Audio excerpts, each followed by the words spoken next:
ছি ছি ছি ছি ছি, তোমাকে আমি ভাই বলে সম্মান করলাম আর তোমার মনে হয়েছিল বোন বলে আমাকে ডাকলে, আজকে আধে রাতে এসে আমার সায়ার কাপড় তুলতে এসেছো? ছি ছি ছি ছি ছি, লজ্জা করা দরকার তোমার। তুমি মানুষ, তুমি জানোয়ার। তুমি না বুঝে না শুনে আমাকে শুকনো অপমান করেছো তুমি। চুপ, শুনে বাচ্চা, একটা কথা বলবি না তুই। তুই আধে রাতে ঢুকেছিস আমার ঘরে মশা মারা ওষুধ দিতে। তুই মিথ্যা কথা বলার জায়গা পেছিস না। তুই সব কুমতলব আমি ধরতে পেরে গেছি। সকাল হোক তুই বাড়ি ছেড়ে পালাবি, নাহলে আমি লোক ডেকে তোর বিচার করবো বলে দিলাম তোকে আমি। তোকে আর আমি ভাই বলে আর মানবো না। আমি একটা কথা বলবো তোমাকে। তোর কি কথা শুনবো রে? এই কালা চোদা, তোর কি কথা শুনবো? হ্যাঁ?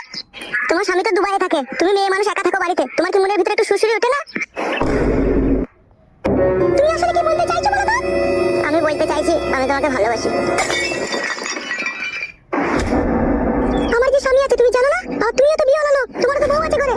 বউ থাকলে কি ভালোবাসতে নাই নাকি? বউকে আগে ভালো করে ভালোবাসো, তাহলেই হবে। পরে মেয়েকে ভালোবাসতে হবে না তোমাকে। বউ আমাকে ভালোবাসে।